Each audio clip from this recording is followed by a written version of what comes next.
विश्वगुरु वशिष्ठ महाराज की प्रगट आत्मनाम की जय जय गिरिराज महाराज की जय जय गिरिराज महाराज की जय जय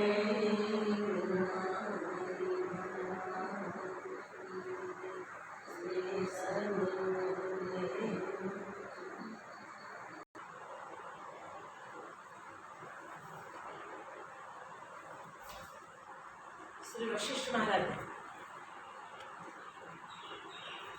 कहा कि हे राम जी, हर जीव को एक महारोग लगा हुआ, वो रोग मिटाने के लिए औषध तो बहुत इजी है, मगर इस औषध को कर नहीं सकता। जो इस औषध को करता है उसका रोग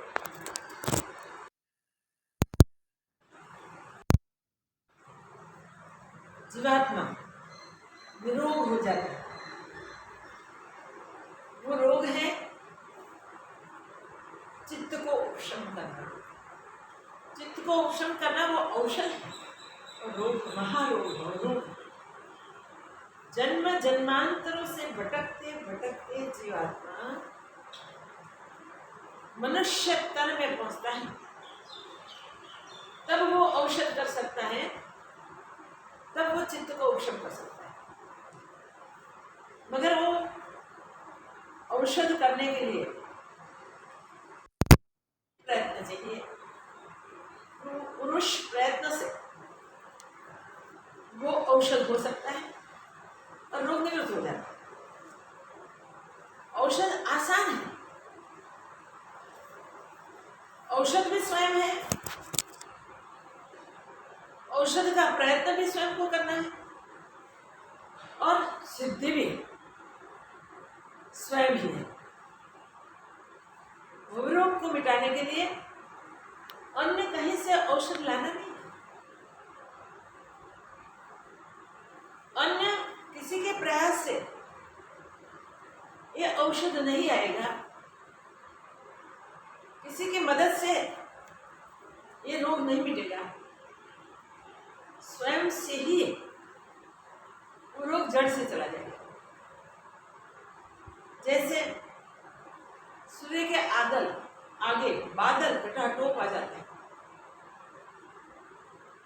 घटाटोप बादल आने से सूर्य दिखता नहीं है, अंधेरा नहीं दिखता है। अगर जैसे बादल हट जाते हैं, तब सूर्य तो वहीं प्रकाशित बना है। इतनी आसानी से जब हम आवरण को हटा देवे तो स्वरूप की प्राप्ति तुरंत ही होती है। उसके लिए अपने मन को उपशम करना है, मन को शांत करना है, मन को स्थिर करना है, अचल करना है। कहाँ स्थिर करें? प्रश्न वो भी उठता है, मन को कहाँ स्थिर करें? अति आसान आंसर है कि मन का स्वभाव ही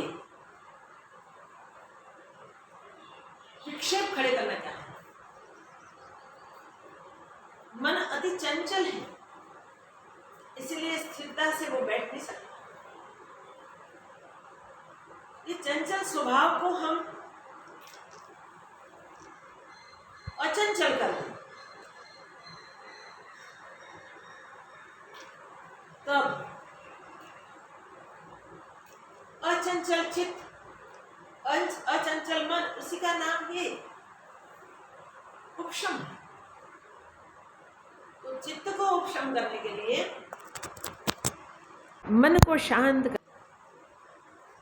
निर्विचार करना है, शांत निर्विचार करना, संकल्प विकल्पों से रहित करना है। जब आप अपने मन को देखेंगे तब मन का रूप क्या है पता चल जाएगा। मन कोई पदार्थ है हम पकड़ के दिखा सकते, कोई दूर पड़ी हुई चीज नहीं है कि हम संज्ञा करके दिखा भी वहां है। देखो, मन देखने की चीज ही नहीं है। जब देखने को जाते हैं तब दिखता है, सिर्फ संकल्प विकल्प ही भाषित होते हैं। तो सारे संकल्प विकल्पों का ढेर, उसी का नाम भी।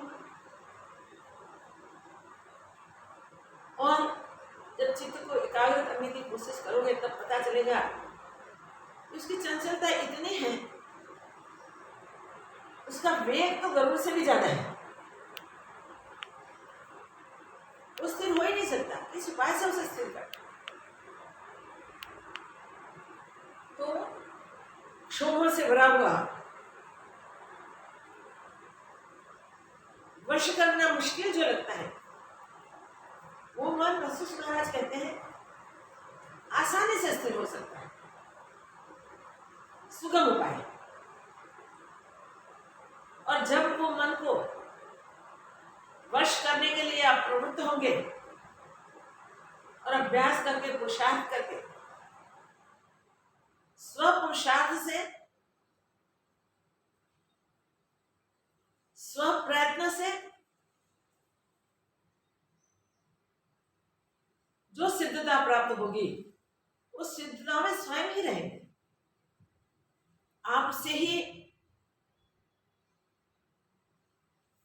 पुरुषार्थ करना है, आप ही स्वयं पुरुषार्थ है और आप ही सिद्धता है, साधन भी तो आप ही।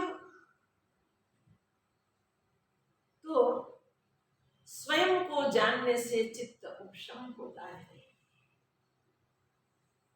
जब तक हम अपने आप को जानते नहीं तब तक चलित चित्त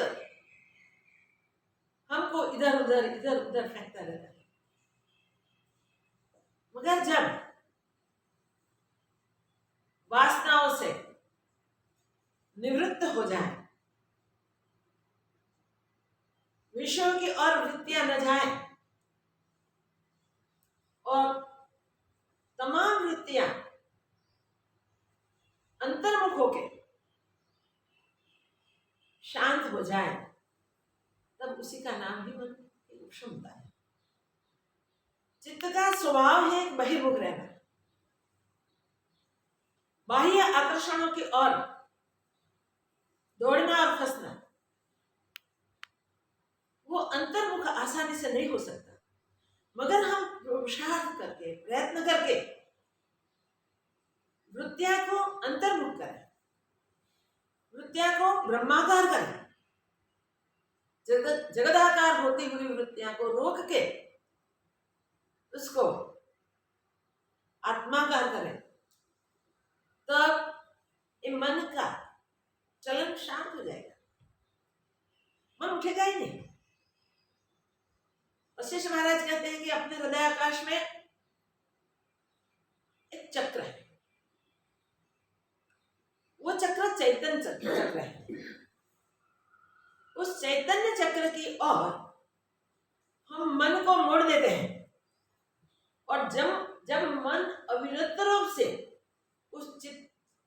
उस चैतन्य चक्र के साथ जुड़ जाता है, तब उसी से ही वृत्तियां ब्रह्माकार होती है। ब्रह्माकार वृत्तियां तो चित्त की अगणित है, कहाँ कम है। वृत्तियां को देखते हैं तब पता चलता है कि गिनना भी मुश्किल, इतनी वृत्तियां हैं। ये सारी वृत्तियां उस चक्र के आरे हैं।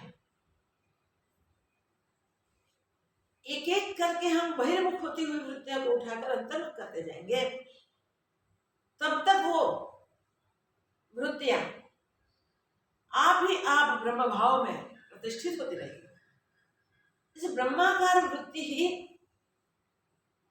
ये महारोग का औषध है। जो रोग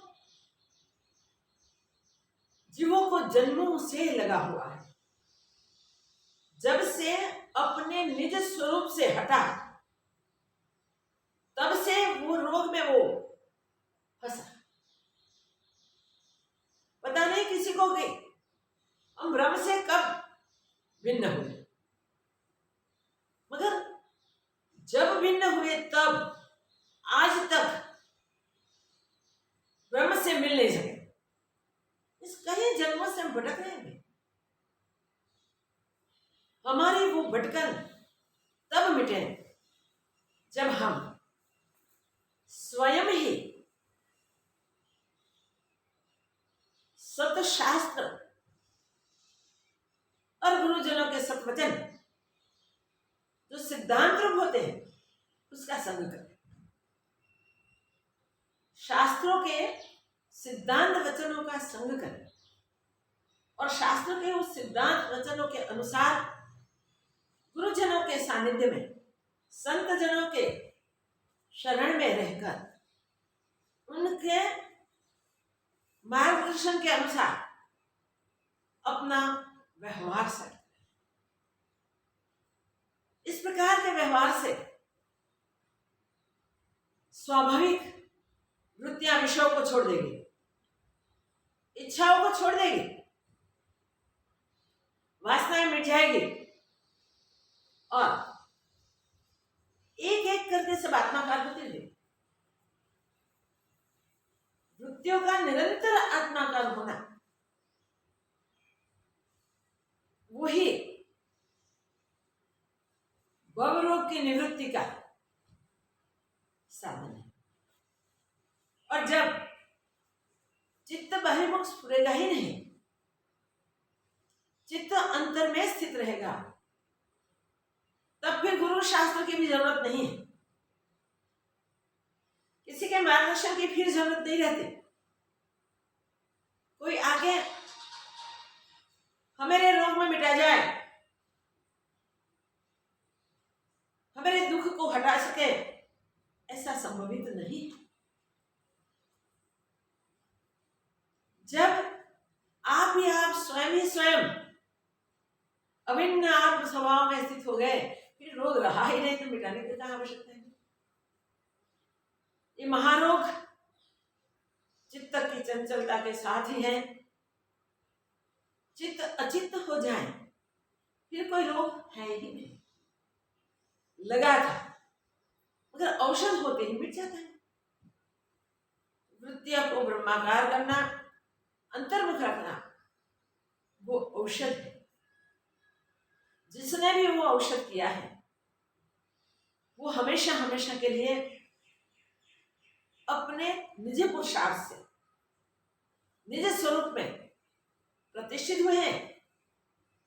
उनका चित्त एक बार अचित्त बन गया, फिर अपने चैतन्य स्वभाव में हमेशा हमेशा के लिए मिल गया। जैसे जल से उठा भाप बन के आकाश में जाके बादल बना, अगर बादल से गिरा तो जल ही जल है। जल से उठा भिन्न दिखा, मगर जाके फिर जल में मिला तो जल ही जल, जल के सिवा कुछ नहीं। इस प्रकार जो मन एक बार प्रत्येक संकल्प को जगदाकार नहीं होने देता, प्रत्येक संकल्प में सिर्फ ब्रह्म का ही अनुसंधान करता है, वो मन स्वयं ही मिट जाता है और एक ब्रह्म तत्व शेष रहता है। वो आत्मपद की अनुभूति है, निज पद की अनुभूति है। तो निज पद की अनुभूति में महारोग की समाप्ति। महारोग की समाप्ति के लिए उपाय एक ही है। जो मन बाहर भटकता है, विषयों की ओर जाता है, सत्य को असत्य बना देता है, असत्य को सत्य बना देता है, छोटे से महत बना देता है, महत से छोटा बना देता है, तो ये मन का स्वभाव है विपरीत दिखाना। जो जैसा है वैसा न दिखाना, वो मन का स्वभाव है। और प्रत्येक पल संकल्प विकल्प करते रहना। संकल्प विकल्प जैसा करता रहता है वैसा ही इसे जगत भाषित होता है। तो संसार या जगत कुछ भी सिर्फ संकल्पों का दृश्य रूप है। विचार करने से संकल्प सारे शांत हो जाते हैं और जो अव्यक्त है उसकी अनुभूति हो जाती है। जो सत्य है, जो नित्य है, जो शाश्वत है, जो परम है, उस परम की प्राप्ति हो जाती है और उस प्राप्ति से अन्य कुछ करने का शेष नहीं रहता। वास्तव में वशिष्ठ महाराज कहते हैं करना ही कुछ नहीं, कुछ न करना, अचल चित्त से ब्रह्माकार वृत्तियां से अपने आप में मिल जाना, वो ही आत्मानुभूति है। जिस अनुभूति के बाद फिर जन्म मरण के कोई चक्र काटने नहीं होते। सच्चे चक्र के साथ जुड़ गए तो भवाटवी का चक्र नहीं रहेगा। वो सच्चा चक्र अपने हृदय आकाश में है और ब्रह्माकार वृत्ति ही वो चक्र बन के स्थित है। जब ब्रह्मानुभूति के लिए जिज्ञासा प्रकट होती है, शास्त्रों से संतों से सुनकर कुछ अभ्यास करके ब्रह्मानुभूति के लिए चित्त में दृढ़ता होती है, तब आप ही आप इच्छाएं सारी छूट जाती हैं। विषय कोई आकर्षित नहीं करते हैं और संतोष आ जाता है।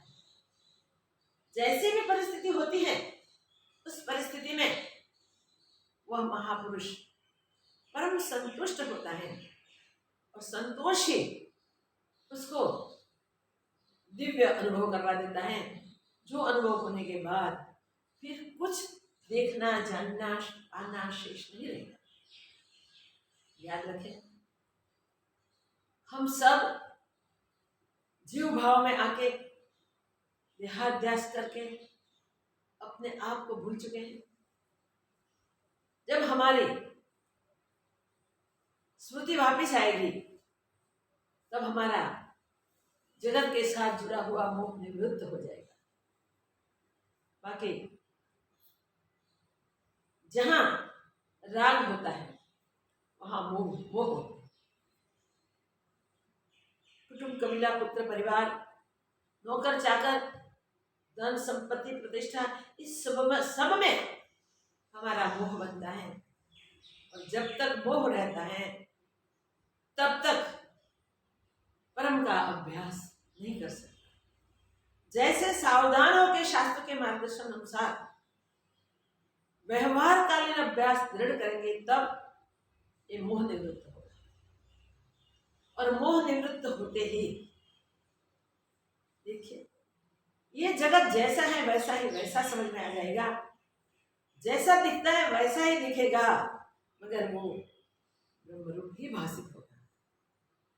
ब्रह्म से भिन्न कुछ दृश्य पदार्थ दिखेंगे ही नहीं। तो जो भी मिथ्या सत्य मान के हम बैठ गए हैं,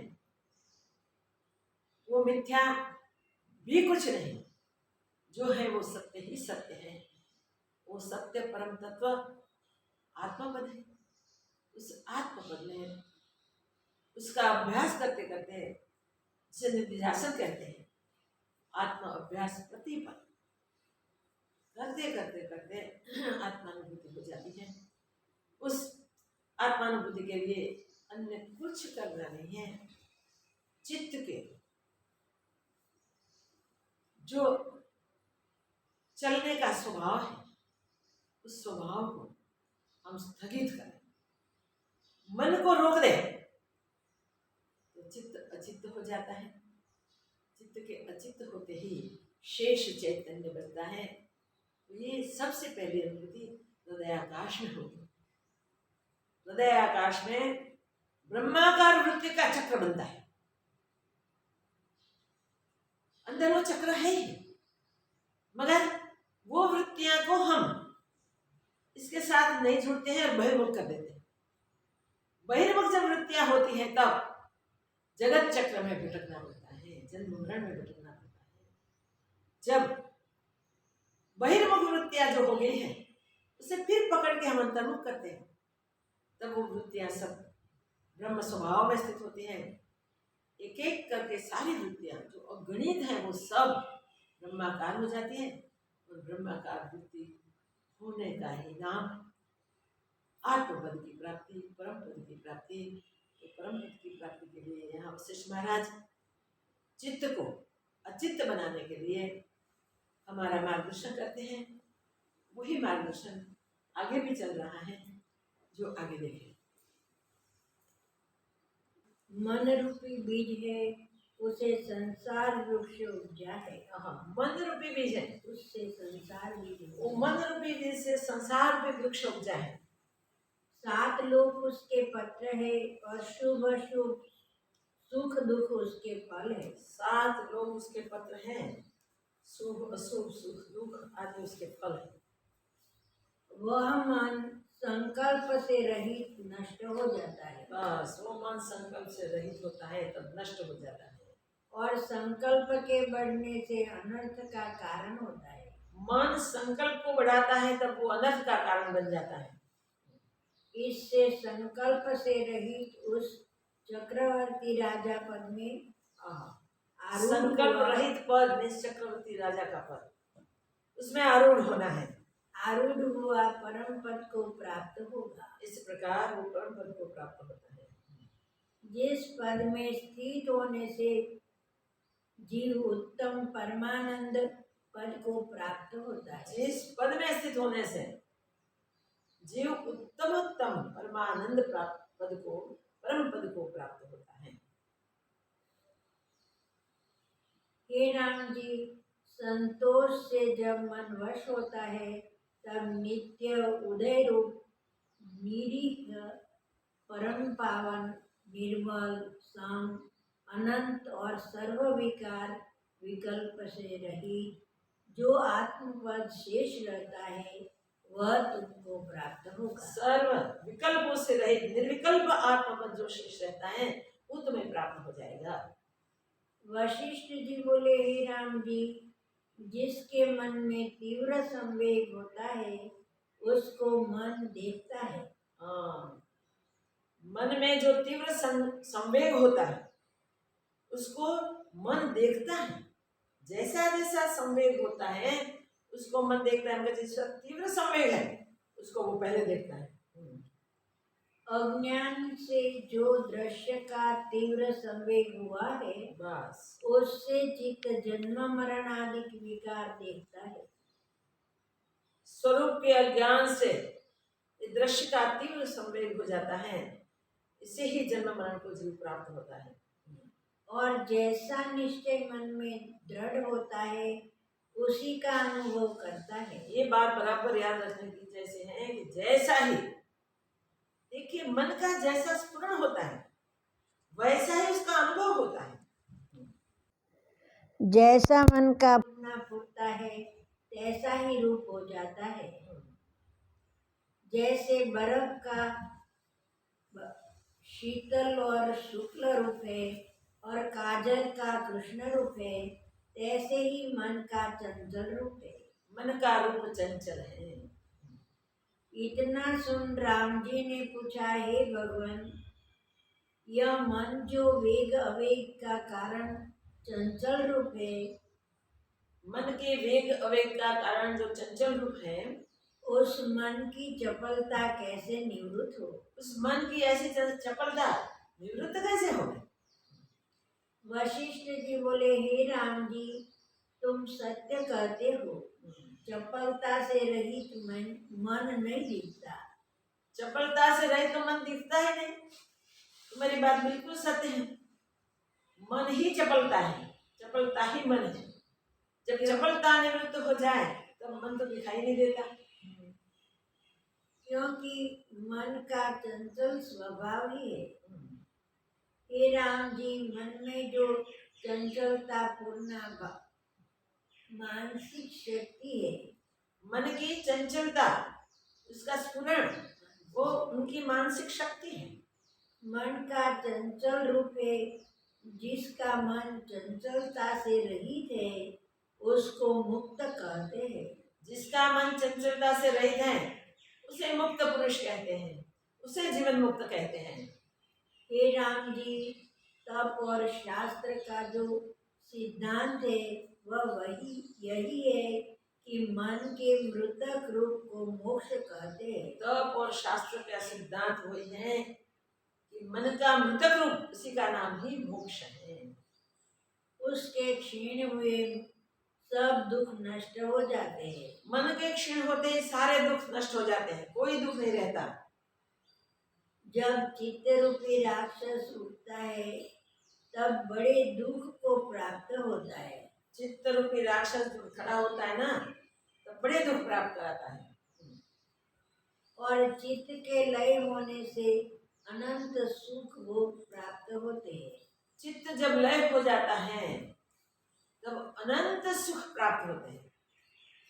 ये सुख चित्त के उपशम होने से ही मिलता है, और जो सुख चित्त के उपशम होने से मिलता है वो अवर्णनीय सुख है। अनंत सुख भोग प्राप्त होते हैं, अर्थात परमानंद रूप आत्मा पद प्राप्त होता है। उसका मीनिंग वो है कि परमानंद रूप जो आत्मपद है उसकी प्राप्ति चित्त उपशम होते हो जाती है। हे राम जी, मन में चंचलता अविचार से सिद्ध है। मन की ये चंचलता जो जन्मों तक हमें भटकाती है वो अविचार के कारण सिद्ध है। मन की चंचलता विचार करने से मिट जाती है। आत्मविचार में जो भी स्थित हुआ उसको फिर जगत के कोई विचार नहीं आते हैं। उसका मन धीरे धीरे धीरे आत्म स्वभाव में स्थित हो जाता है, फिर वो चंचलता को प्राप्त नहीं होता। हे राम जी, मन में चंचलता विचार से सिद्ध है और विचार से नष्ट हो जाती है। चित्त की चंचलता रूप जो वासना भीतर स्थित है, चित्त की चंचलता का कारण वासना है। भीतर में वासना जो स्थित है वो चित्त की चंचलता का रूप है। जब वह नष्ट हो तब परम सार की प्राप्ति होती है। जब वो वासना नष्ट होती है तब चित्त अचित्त हो जाता है, चित्त की चंचलता मिट जाती है और परम सिद्धता की प्राप्ति हो जाती है। इससे यत्न करके चपलता रूपी अविद्या का त्याग करो। इसलिए पुरुषार्थ करो, यत्न करो और चपलता रूपी ये चित्त की चंचलता का नाश करो। जब चपलता निवृत्त होगी तब मन शांत होगा। चित्त की चपलता निवृत्त होगी तब मन परम शांति का अनुभव करेगा। सत्य असत्य और जड़ चेतन के मध्य जो डोलायमान सत्य शक्ति है, असत्य जड़ और चेतन के बीच में जो शक्ति है ना वो डोलायमान शक्ति है, उसका नाम मन है। उसका नाम है मन। जड़ चेतन के बीच, सत्य असत्य के बीच जो ग्रंथि बन गई है वो डोलायमान स्थिति है, और वो स्थिति का नाम है मन। जब वह तीव्रता से जड़ की ओर लगता है हाँ। तब आत्मा के प्रमाद से जड़ रूप हो जाता है। तीव्रता से जड़ता की ओर लग जाता है वो मन, तब आत्मा का प्रमाद हो जाता है और जड़ रूप हो जाता है मन। अर्थात अनात्मा में आत्म प्रतीति होती है, और बस। जब विवेक विचार से अर्थात अनात्मा में आत्म बुद्धि होती है, आत्म प्रतीति होती है। जब विवेक से विचार से लगता है तब उस अभ्यास से जड़ता विवेक करके निवृत्त हो विचार में जाती है। लगता है, तब इस प्रकार के अभ्यास से जड़ता निवृत्त हो जाती है और केवल चेतन आत्म तत्व भासता है। और केवल चेतन आत्म तत्व ही फिर भाषित होता है। जैसा अभ्यास दृढ़ होता है तैसा ही मनुष्य, जैसा जैसा अभ्यास हम इसको- दृढ़ करते जाते हैं तैसा ही तैसा मनुष्य को अनुभव होता है। और जैसे पदार्थ की एकता चित्त में होती है, जैसे पदार्थों की एकता मनुष्य को चित्त में होती है, वैसे अभ्यास के वश से तैसा ही रूप चित्त का हो बस जाता इस है। प्रकार से अभ्यास करने से चित्त का रूप भी वैसा बन जाता है।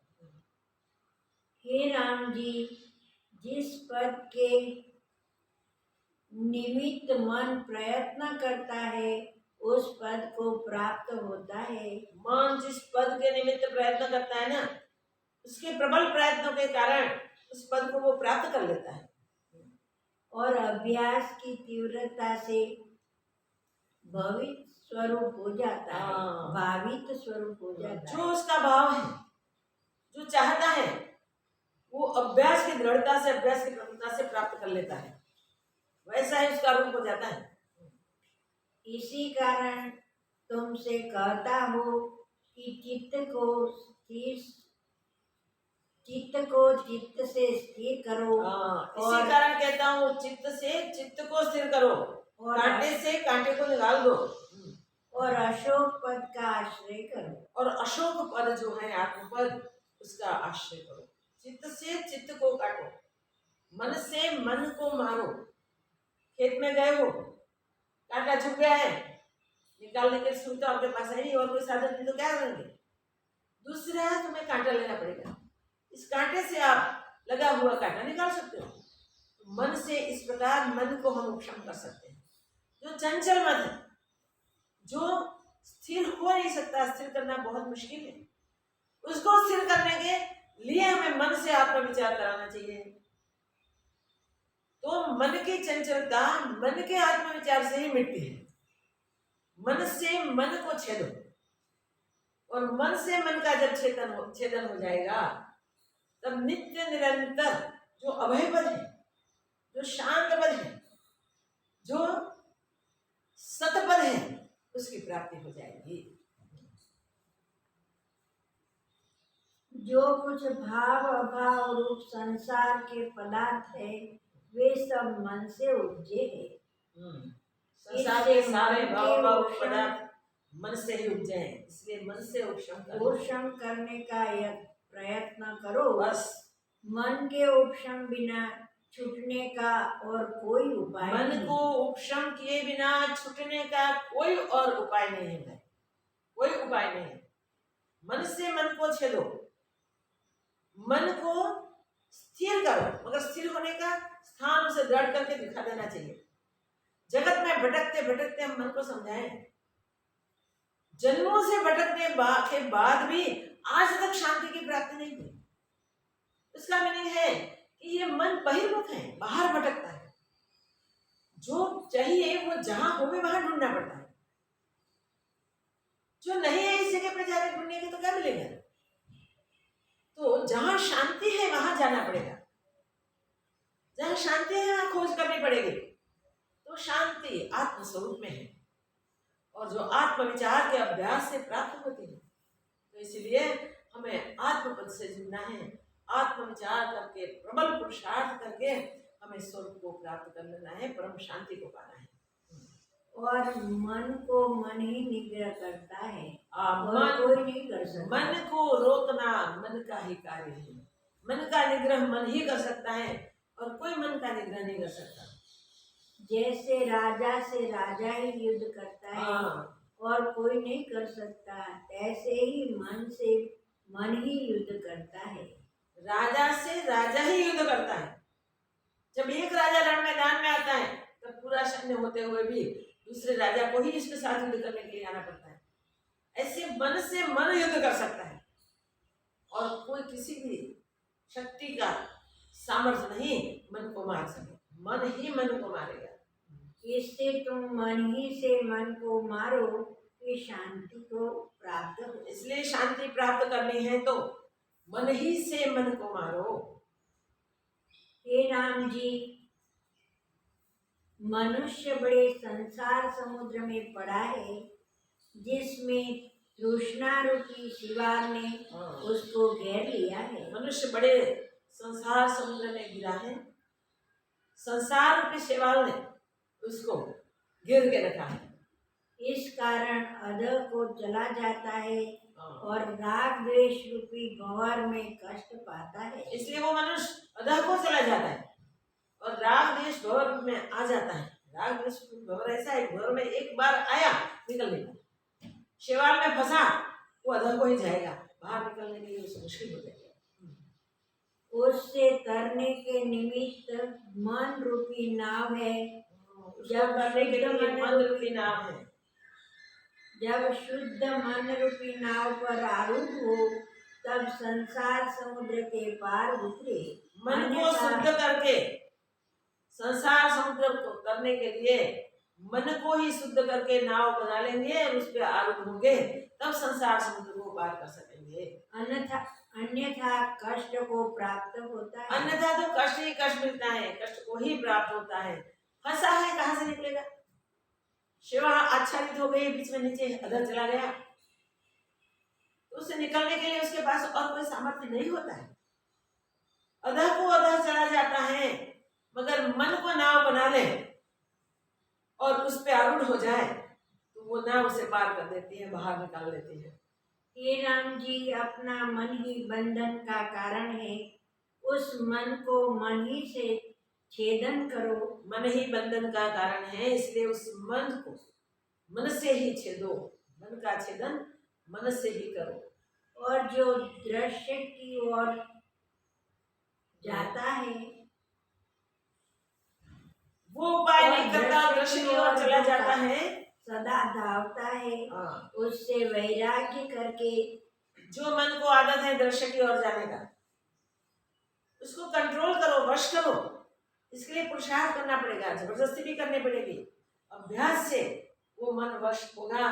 जो बहिर्मुख हो गया है, बाहर विषयों में भटकता है, उसको अंतर में अंतर्मुख करके जो हृदय आकाश का चक्र है, वृत्तियों का ब्रह्माकार चक्र, उसके साथ जोड़ना है।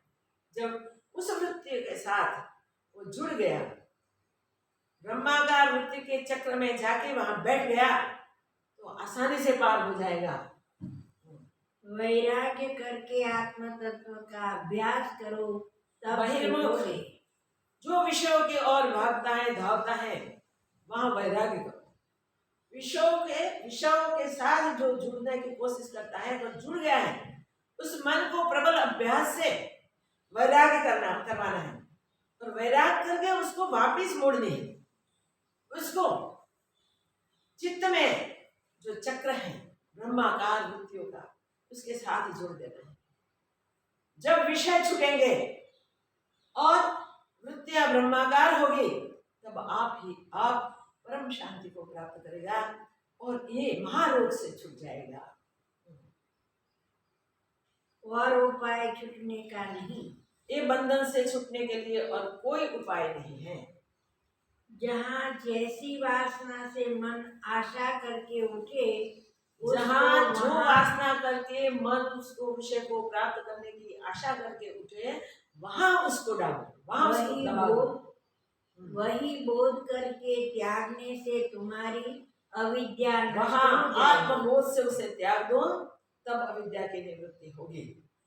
हे राम जी, जब प्रथम भोगों की वासना का त्याग करोगे, सबसे पहले उसके लिए भोगों की वासना का त्याग करना है। जब भोगों की वासना का प्रथम त्याग करोगे तब यत्न बिना ही जगत की वासना छूट जाएगी। फिर भोगों की वासना ही छूट गई तो बिना यत्न ही जगत की वासना छूटी। ये जगत से फिर बंधन नहीं होगा। जब भाव रूप अभाव जगत का त्याग किया तब निर्विकल्प सुख रूप होगा। जब भाव रूप प्रयत्न करके अभाव जगत का त्याग करेगा तब सच्चे सुख को प्राप्त करेगा, निर्दुख पद को प्राप्त करेगा। जब सब दृश्य भाव पदार्थों का अभाव होता है तब क्या होगा? सब दृश्य जिसमें हमारा भाव है, जिसमें हम जुड़े हुए हैं, जिसको हमने आज तक सत्य माना था, वो अभाव हो जाएगा। फिर वो नहीं कुछ है, वास्तविक नहीं है, सत्य नहीं है, ऐसी प्रतीति होगी, ऐसा ज्ञान होगा। और दृश्य जिसमें हमारा भाव जुड़ा था, जगत में जो हमारा भाव जुड़ा था, इस दृश्य के साथ हमारा अभाव हो जाएगा। झूठे का साथ जुड़ने से क्या होगा? धोखा ही मिलेगा। ऐसा निश्चय करके फिर झूठे का साथ नहीं जुड़ेगा।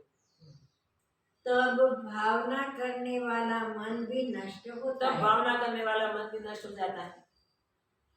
जहां भावना करता था वो झूठी जगह भावना हो गई थी। ऐसे जब प्रतीति होती है तब वो मन भी निवृत्त हो जाता है। हे राम जी, जो कुछ संवेदन फूटता है, ये राम जी, संवेदन का होना ही जगत है। जो कुछ संवेदन का स्फुरण होता है, जो जो मन कल्पना उठती है, वो सब स्फुरण है। और जैसा जैसा स्फुरण होता जाता है वैसे वैसे दृश्य भाषित होते हैं। होते नहीं, दिखते हैं। जैसे रस्सी यहाँ लटक रही है, अंधेरा है, कोई वहां से पसार हुए, उसको वो सर्प जैसे लगे तो भयभीत होकर भागेगा। मगर जब अच्छी तरह से दूर जाके भी सोचेगा कि सही सर्प है और कोई प्रकाश कर नहीं, उसको पता चले नहीं नहीं ये तो रस्सी है। तो रस्सी का जब यथार्थ ज्ञान होता है तब सर्प का भय और सर्प की भ्रांति दोनों मिट जाते हैं। इस प्रकार मन ने जगत के पदार्थों में जो सत्य बुद्धि की थी और भाव बनाया था, वो विचार करने से और ज्ञान का प्रकाश मिलने से तुरंत उसका वास्तविक स्वरूप भाषित होता है और फिर उसका अभाव हो जाता है ही नहीं। मुझे तो उल्टा दिखाई दिया।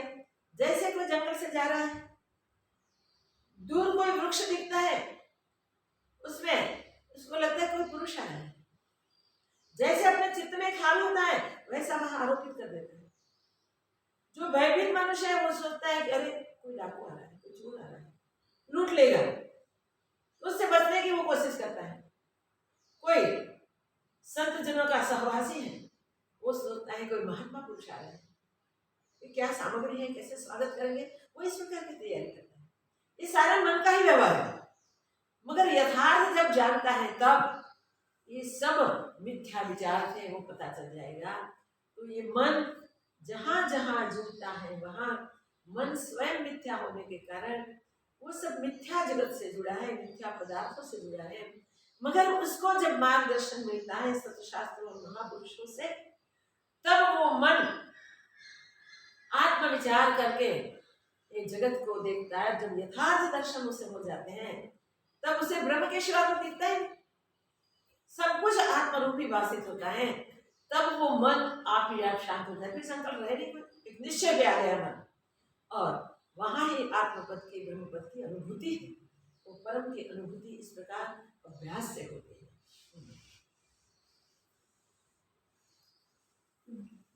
जो कुछ संवेदन फूटता है उस संवेदन का होना ही जगत है और असंवेदन होने का नाम निर्वाण है। असंवेदन होने का नाम जो जगाया था, जो देखा था, हुआ हाबे हो, तो निर्वाण हो जाता है, स्थायी नहीं, कुछ वो अनुभव हो जाता है। जगत निर्वाण संवेदन होने से दुख है, असंवेदन होने का नाम निर्वाण है, संवेदन होने से दुख है, संवेदन इससे नष्ट होने का प्रयत्न नाम करके निर्वाण है, और संवेदन होना, स्फुरण होना, उनका नाम दुख है। क्योंकि संवेदन से तो नहीं है, वो दिखाई दे रहा है, जगत कुछ है ही नहीं, वो दिखाई दे रहा है। इससे प्रयत्न करके संवेदन का अभाव ही कर्तव्य है। इसलिए प्रयत्न करो, और प्रयत्न से संवेदन का अभाव करना ही हमारा कर्तव्य है, हमारी फर्ज है। अगर परम पद को पाना है तो संवेदन का अभाव करो, असंवेदन भाव में स्थित हो जाओ।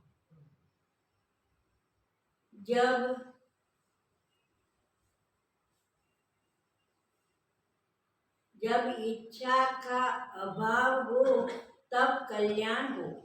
जब इच्छा का अभाव हो जाए, मन में कोई विषय की इच्छा उठे ही नहीं, कुछ प्राप्त करने के लिए संकल्प विकल्प होवे ही नहीं, बस इच्छा का अभाव ही सत्य की प्राप्ति है। जो कुछ भाव पदार्थों का राग द्वेष उठता है वह मन के अबोध से होता है। मन के अज्ञान से ही पदार्थों में भाव अभाव होता है।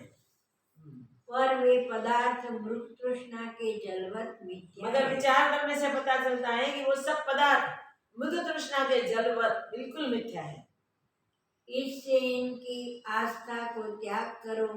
इसलिए उनकी आस्था का त्याग करना है, आस्था का त्याग करो। ये सब अवस्तु रूप है। ये जो दिखाई दे रहे वस्तु रूप वो वास्तव में अवस्तु रूप है, और जो देहादिक दिखाई दे रहा है सारा जगत वो वस्तु नहीं है, कहें कि नित्य नहीं है। वस्तु क्यों नहीं है? क्योंकि वो नित्य नहीं है, वो सब अनित्य है। जो वस्तु है वो तो सत्य है, जो सत्य है वो असत्य नहीं हो सकता, असत्य है वो सत्य नहीं हो सकता। जो सत्य है नित्य रहता है, झूठा है वो दिखने मात्र दिखता है, वास्तव में वो नाश को प्राप्त होता है। तो वस्तु को अवस्तु दिखाने वाला मन, और अवस्तु को वस्तु दिखाने वाला भी मन है। उस मन को मन से छेदो और स्वरूप की प्राप्ति कर लो। और तुम्हारा स्वरूप नित्य तृप्त अपने आप तुम्हारा में स्वरूप तो स्थित है। नित्य तृप्त और अपने आप में स्थित है। ये सब तो कुछ रहने वाला है ही नहीं, तो ये झूठा है। झूठे से मत जुड़ो, तो मेरे स्वरूप से जुड़ो। वशिष्ठ जी बोले, हे राम जी, यह वासना भ्रांति से उठी है। वशिष्ठ महाराज कहते हैं कि जो सारी वासना है वो सिर्फ भ्रांति से उठी है। जैसे आकाश में दूसरा चंद्रमा भ्रांति से भासता है, तैसे ही आत्मा में जगत भ्रांति से भासता है। आत्मा में जगत जो भाषित होता है वो भ्रांति से भाषित होता है। जैसे आकाश में दूसरा चंद्रमा दिखे तो भ्रांति है, चंद्रमा तो एक ही होता है। छिप में चांदी दिखती है तो छिप में रजत दिखना वो भ्रांति है। तो भ्रांति से और का और दिखता है, भ्रांति मिट जाती है, तब सत्य ही सत्य भाषित होता है। इसकी वासना दूर से त्याग करो। इसलिए वासना से एक होता है तो वासना को दूर से ही त्याग दो। हे राम जी, जो ज्ञानवान है उनको जगत नहीं भासता, और जो अज्ञानी है उनको अविद्यमान ही विद्यमान भासता है। ज्ञानी को एक ब्रह्म ही भाषित होता है, इसलिए जगत नहीं भासता, मगर अज्ञानी को भ्रांति के कारण जो नहीं है वो सत्य भासता है, अविद्यमान उसको विद्यमान भासता है। और संसार नाम से संसार को अंगीकार करता है। वो अज्ञान के कारण संसार नाम से ही संसार को अंगीकार करता है। संसार का वास्तविक स्वरूप तो ब्रह्म है। ज्ञानवान सम्यक दर्शी को आत्म तत्व से भिन्न सब अवस्तु भासता है। सम्यक दर्शी को वो तो आत्मदर्शी है, इसलिए सब में आत्मा ही भाषित होता है। सब में जो एक है वही उससे भाषित होता है, सर्वत्र उसे ब्रह्म दर्शन ही होता है। जैसे समुद्र द्रव्यता से तरंग और बुदबुदे होके भासते हैं, परंतु जल से भिन्न कुछ नहीं होते। समुद्र में चक्र बुदबुदे तरंग आदि जो विभाषित होते हैं उसके नाम भी है, देखो उसका रूप भी होता है, फिर भी वो जल के सिवा कुछ नहीं। तैसे ही अपने ही विकल्प से भाव रूप जगत देखता है। वैसे ही अपने संकल्प विकल्पों से ही भाव अभाव रूप ये जगत दिखता है, जो वास्तव में असत्य रूप है। जो वास्तव में बिल्कुल झूठा है, इसमें सत्य कुछ नहीं है। जो है ही नहीं वो विकल्प से भाषित हो रहा है, क्योंकि आत्म तत्व ही अपने स्वरूप में स्थित है। याद रखो, सदैव आत्म तत्व ही अपने स्वरूप में स्थित है। जो नित्य शुद्ध सम और अद्वैत तुम्हारा जो नित्य अपना है, आप है, शुद्ध है, अद्वैत है, जो तुम्हारा अपना आप है, अपना आपा है। न तुम करता हो न अकर्ता हो, न तुम करता हो न अकर्ता भी हो। कर्ता और अकर्ता ग्रहण त्याग भेद को कर्ता लेकर कहा अकर्ता है। ग्रहण त्याग ये भेद बुद्धि से कहा जाता है। दोनों विकल्पों को त्याग कर इसलिए दोनों विकल्पों को त्याग दो हो और अपने स्वरूप में स्थित हो जाओ। और जो कुछ क्रिया आचार आन प्राप्त हो और जो भी उसको प्राकृत करो, आचार प्राप्त होवे उसको करो, पर भीतर से अनासक्त रहो। बस जो आन प्राप्त हो व्यवहार करते हुए भी भीतर से बिल्कुल अनासक्त रहो, निर्लेप रहो, जल कमलवत रहो। अपने को कर्ता और भोक्ता मत मानो। अपने को न कर्ता मानो न भोक्ता मानो। कर्ता भोक्ता कुछ भी आप नहीं है, क्योंकि कर्तव्य आदि तब होते हैं जब कुछ ग्रहण व त्याग करना होता है। कर्तव्य आदि तब आते हैं जब कुछ ग्रहण करना है, कुछ त्याग करना है। यहाँ कुछ ग्रहण त्याग संभवित ही नहीं है, इसलिए अपने आप को न कर्ता मानो न त्याग करता हुआ मानो। न कर्ता हो तुम न भोक्ता हो तुम। और ग्रहण त्याग तब होते हैं जब पदार्थ सत्य भासते हैं। ग्रहण त्याग तब होता है, तब तक होता है जब पदार्थ सत्य भाषित होते हैं।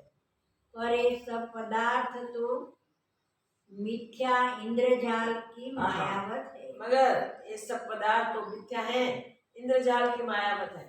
हमने लवण राजा का दृष्टांत देखा, ब्रह्म से क्या देखा उसने, तो वो इंद्रजाली ने आके उसको भ्रमित कर दिया और उसने बहुत दीर्घ ब्रह्म देखा। ऐसे ही ये सब ब्रह्म के सिवा और कुछ है ही नहीं। हे राम जी, मिथ्या पदार्थों में हे राम जी, आस्था करनी और उसमें ग्रहण और त्याग करना क्या है? मिथ्या पदार्थों में सत्य मानना, आस्था करनी और उसका ग्रहण त्याग वो संभवित ही नहीं, तो क्या है ये, कहाँ जुड़े हो? सब संसार का बीज अविद्या है। सारे संसार का बीज अविद्या है और वह अविद्या रूप से प्रमाद से अविद्यमान ही स्वरूप के प्रमाद से ही अविद्या सत्य की नाई भासता है। देखो, प्रमाद से ही असत्य सत्य की नाई भास रहा है संसार। बिल्कुल झूठा संसार है, हुआ कुछ नहीं, उपजा कुछ नहीं।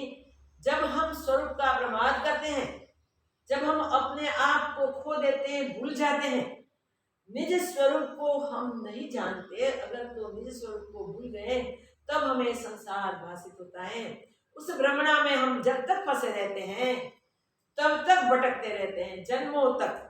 तो ये भवाटवी का महारोग है, जिसमें कभी ऊर्ध्व को, कभी अधर को, कभी मध्य को आना जाना चालू ही रहता है। वो जब तक भ्रांति रहती है तब तक रहता है, मगर जब आत्म विचार करके भ्रांति की निवृत्ति करते हैं तब परम पद की अनुभूति होती है, ब्रह्मानुभूति है। जो ब्रह्मानुभूति होती है तब उस ब्रह्म स्वरूप सर्वत्र सर्व में सदाकाल स्थित है। जो भी स्वरूप है वो सब इस ब्रह्म के लिए है, वो एक ही है, वो एक ही रूप सर्वत्र भाषित होगा। इसी के लिए अभ्यास करना है, पुरुषार्थ करना है, और पुरुषार्थ की प्रबलता मनोनाश करना है। मनोनाश से ही जगत का नाश हो जाता है, जगत कुछ होता ही नहीं, रहता ही नहीं, कुछ था ही नहीं। इस प्रकार पुरुषार्थ से प्राप्ति होती है। तो पुरुषार्थ करें और पुरुषार्थ में ऐसे लग जाए कि बीच में वो पुरुषार्थ छूटे नहीं। जब तक आत्मानुभूति न हो जाए, ब्रह्मानुभूति न हो जाए, तब तक पुरुषार्थ छूटे नहीं। इसकी सावधानी रखें। ओम पूर्णमद पूर्णमिदं पूर्णात् मुदच्यते पूर्णस्य पूर्णमादाय पूर्णमेवावशिष्यते। ओम शांति शांति शांति। श्री सद्गुरुदेव